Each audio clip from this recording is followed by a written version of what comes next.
Today on CarTraction, you join me in the beautiful Scottish Highlands as today we are on a very interesting mission. We are chasing a garage find of the miniature type. Today we will be hopefully buying an Austin Pathfinder pedal car, one of the most iconic and desirable vintage pedal cars out there. And in this video we're going to go and see it. It's just before midday, we're about 6 hours into our journey as the train goes past. We're sort of near Inverness now in the beautiful Scottish Highlands, and before long we'll be a little bit further away from home, and yeah, we'll get a first look at the gorgeous Austin Pathfinder pedal car. We're going to have a quick butty, then we'll get back on the road and continue our journey because this could be quite a find. Well everyone, we've pulled over because somewhere around here lurks an Austin Pathfinder pedal car. We are so excited to see what this thing is like. It's actually been roughly 7.5 probably hours or so the journey today, which I would say is pretty good, but this is why we're here. Let's see if we can find this pedal car.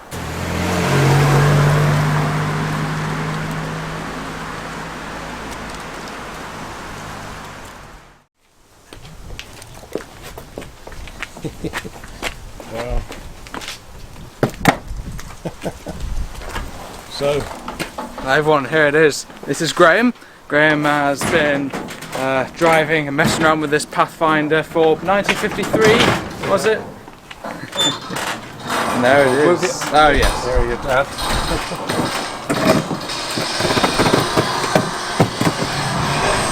Wow. Here it is. Wow. So how long have you been here? How long has it been here?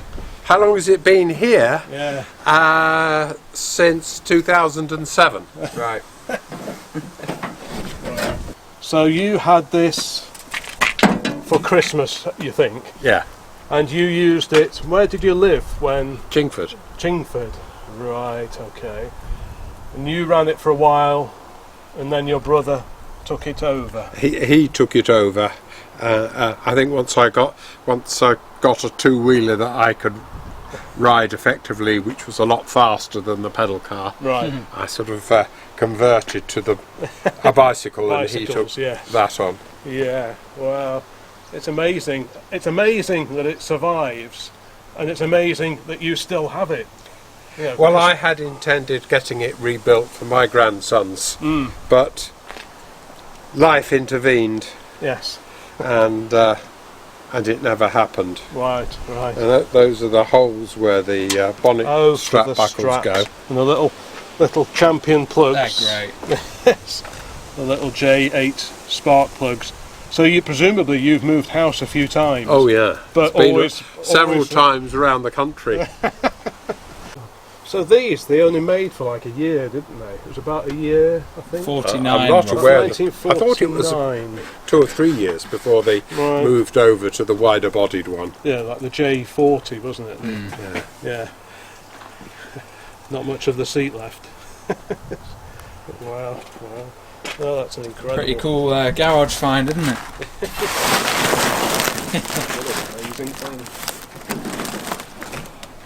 Good morning everyone, it is the morning after and the Pathfinder is in the car. It is currently 8 o'clock and we are just setting off for our 8-hour journey back home. Graham and his lovely wife Helen have been very kind to put us up for the night, so we stayed over there for the night with their lovely sea view at their house, and today we're going to be going back with the wonderful Austin Pathfinder. Now very kindly, when Graham contacted us about this car, he sent us a video explaining a bit about the history of this car, so while we head back I'll put up that video.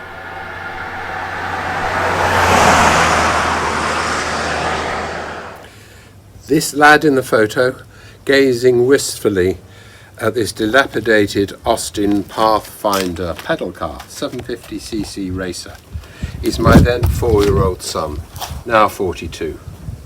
The car and I both came into the world in 1949, and it came to me in good condition, one previous owner, from a contact of my father's, for my 5th Christmas, just before my 5th birthday. After some garden practice, I drove it around to my Nana and Grandad's house with a late Christmas dinner in the boot, doubtless leading re-warming on arrival. I drove it mainly in our garden until I grew out of it, and my 5-year-old younger brother took it over. More adventurous than I was, or perhaps less closely supervised after the arrival of a baby brother, he was spotted taking it on 3-mile drives until the steering wore loose and the tyres scrubbed out.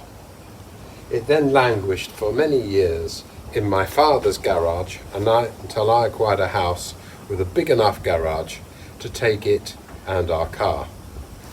I've carried this car around with me ever since, from its original home in Chingford via Teesside and Manchester, now to Nairn in Scotland's Moray Firth, home to the famous dolphins.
So now the Pathfinder is unclothed and we can actually see what it's like, and it is just fantastic. We've had a look round, and to the untrained eye it would look like a rusty old wreck, but under the sort of sills where this might have started to get a little bit rusty, it is so crisp and clean. It's just amazing that this has survived so long.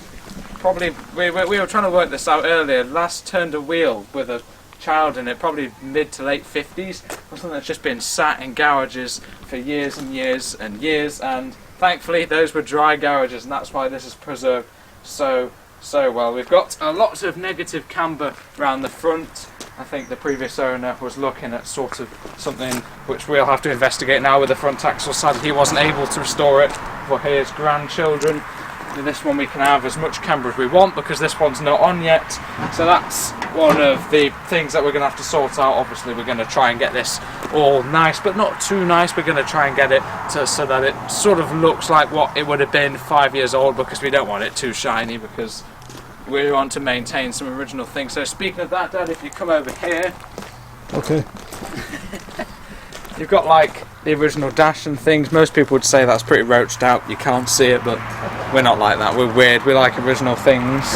So that will be staying in the car. The original steering wheel, there's not much paint on that, that will be staying. This is the little bits of suspension parts. So it's not actually physically broken, the front axle there. It's just, I think Graham was like starting to restore it, took it apart or something like that, I'm not quite sure. And a few things are off, so we'll have to delve into those, but it is a pretty much 100% complete car. We have the little compartment and the beautifully shaped tail, which is where apparently a Christmas dinner once went. Should probably take that little nut out of there. Just shove that with the rest of the parts. And here we've got mismatched tyres on the back. I think the front tyres might be original. This is a wide tyre, this is an extremely wide tyre on here, so we're going to have to work out where we're going to get one of those. The steering is currently disconnected, as you can see, but even though there's no paint on that original steering wheel, we will be keeping that steering wheel, as that's the one that Graham and his brother and whoever the previous owner was would have sort of piloted this car with. And yeah, we want to keep it as original as possible while making it very good and usable today in the modern era. But it's just absolutely fantastic. Thank you so much for Graham and his lovely wife Helen for helping us make this happen. It will get restored. We'll have a little look at the engine as well. So the Austin Pathfinder, built in 1949, it's based on the pre-war Austin 750cc racer, which had a little twin cam 4-cylinder, and there you can see twin cam 4-cylinder.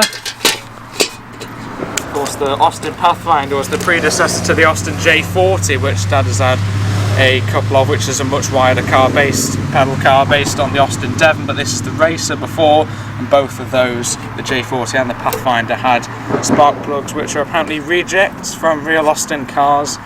So Dad's nodding at that one, so that's cool with the sort of twin cam engine setup, and yeah, we'll be keeping all that original, of course, original badge on the front. We will have to do a little bit of metalwork around the front here. The grille is not mounted in at all, and the sort of little cowling round it at the bottom has deteriorated, so we'll have to work out something with that. And this needs sort of a subtle reshaping, among other things. But I mean, what a find it is. It's just, if you just step back and look at it, it's just fantastic. We need a new seat in there as well, but it's just such a cool looking car. Yeah, it really, really is fantastic. So I think we'll tuck it away in the house for tonight, and maybe tomorrow, I'm actually off school for this week, we'll talk a little bit more about our plans for this and why I'm actually going to be restoring this myself. So, as I've said, we've got this wonderful Austin Pathfinder, and it will actually be me doing the restoring, and it's very, very unlikely that this would have happened, but things just all seem to line up. So when I started my A-levels, I've started my A-levels as of this year, I wanted to do 4 A-levels, one of which was the engineering one, but unfortunately my going into year 12, which is the start of A-levels, coincided with the leaving of the only engineering teacher who could teach the course. So I was left with 3 A-levels, and at my school you also have 2 other options of courses that you can do if you have 3 A-levels. So you can either do core maths, which is a bit boring because I don't like just maths, and you could do EPQ, which is something where you pick a project of literally anything that you want, and there's sort of 2 courses you can go with an EPQ. It's called Extended Project Qualification, which I've never understood the name, but basically you can either research something in like extreme detail, about 5,000 words. So my initial idea was that I would do a history of the Upton Park racing circuit that is near us, or you can produce an artifact, which is where you basically make something, and after a bit of liaising I found out that I could actually restore something. So the search began to restore something, and pedal cars was up on the list. Dad's got a few pedal cars. I've actually got a pedal car in my shed that I sort of restored and modified a bit recently. If you look on the channel homepage from a year or so ago, that'll be on there. So we started searching for old pedal cars that would need a bit of restoration, ideally, and actually old things, so I could research the history of the pedal car while documenting the restoring, and of course I document the restoration on my CarTraction YouTube channel here. We bid on one car. It was like a 1960s Triang. It was about 60 quid or so. It was not the best of things, pretty mundane child's pedal car from the 1950s, 60s. We lost on that, but it turned out that everything sort of lined up. So completely coincidentally, on Dad's website he has a page about old pedal cars, and he has kind of like a wanted page but a not wanted page. So he said if anyone had old any pedal cars, it's been up for years, this site, then contact us, because Dad is a fan of pedal cars and so am I. And completely just unplanned, at the same time that we were just searching for a restoration candidate for this EPQ project which I'm taking, I think it was Helen, Graham's wife, contacted us via email and said that they have an Austin Pathfinder pedal car, which is one of the rarest and most desirable vintage pedal cars, and one of the best made vintage pedal cars. It's just so cool, this thing, and that they would be willing to sell it. And after we sort of talked about how I'd like to restore it for my school project and things, we agreed a price, and yesterday and the day before the sort of weekend we went over and collected this beautiful 1949 Austin Pathfinder, which has been owned by Graham and then by his brother since 1953, been stored in various garages, and yeah, it's just beautiful. I plan to do a series of videos documenting the restoration of this. This particular video will just be just talking about why I'm doing it, which is what I'm doing now, and just talking a bit to Graham about the history of his car and of course his special video that he kindly made for us. But I do plan to make a series of videos documenting in detail the restoration of this Austin Pathfinders. After a bit of research, due to the rarity of these cars, there are no videos about restoring them. So I think I will make a series, and it will also help towards my EPQ project. So bring on the A-Star, but hopefully you guys will be interested in the project too. So that's what we're going to be doing, and later today we're going to be having a bit of a tinkering, just sort of troubleshooting, seeing what is right, what is wrong. We just tried the pedals do seem to work. It just drives this wheel here. Yeah, it's just a fantastic thing. I don't think I mentioned yet, Austin employed disabled miners, the hitting rock type miner, not the young people miner. The miners who had like a lung disease or something, to create these beautiful vintage pedal cars, sold for around £25 in 1949, the Austin Pathfinder. It was built using offcuts from the Austin car factory, so this is proper Austin metal. So the cars they were making at the time, the A40 Devon, which was the basis of the Austin J40 pedal car, which is a lot more common than the Austin Pathfinder, but still very, very desirable. So it's got an interesting story which I'll explore in other videos. And as I said, do subscribe, because I will be taking this from a rusty wreck. I'm just kidding, if Graham and Helen are watching, this thing is mega solid, and restoring it, but I'm not going to over restore it. You see a lot of these that are just so shiny, and it just doesn't really look right. Graham would have got this car when it's 5 or so years old, so what we want to do when we restore this is we want to restore it to fully working condition mechanically, but we want to make it what it would have looked like when it was just a few years old, not quite factory fresh. And we want to preserve some original parts, such as the original steering wheel here. There's very little paint on that, but it's the steering wheel that Graham and his brother did miles and miles in this car, and so I think it's very important that we keep that. The original dials are just down there. I think we'll be keeping those as well. Original paint on the wheels. This car was originally sold with white paint on the body with red wheels. Since then Graham had planned to restore it, but sadly wasn't able to, and he rubbed off all the original white paint.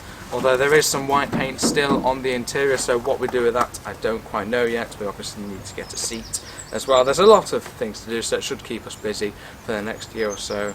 But yeah, it's a very exciting project, and once again, huge thanks to Helen and Graham for making this possible.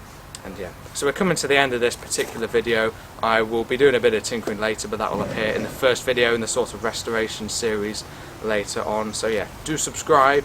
Leave a comment below if you ever think for vintage pedal cars. We're always looking for... there's a cat that just came in there. Not our cat, we don't have cats. I don't think it'll come over. Anyway, but yeah, we've always had a thing for vintage pedal cars. If you like them, do put a comment in the section below. If you have any that you'd like to get rid of as well, I'm looking to buy a few old things as well, and that is always, so do let us know in the comments. But I think I've waffled on for long enough. Do make sure to keep updated with this series, along with the sort of typical classic car show walk around videos and restoration projects of a larger size here. This is going to be what keeps me busy for the next year or so. So do all that. Thanks for watching.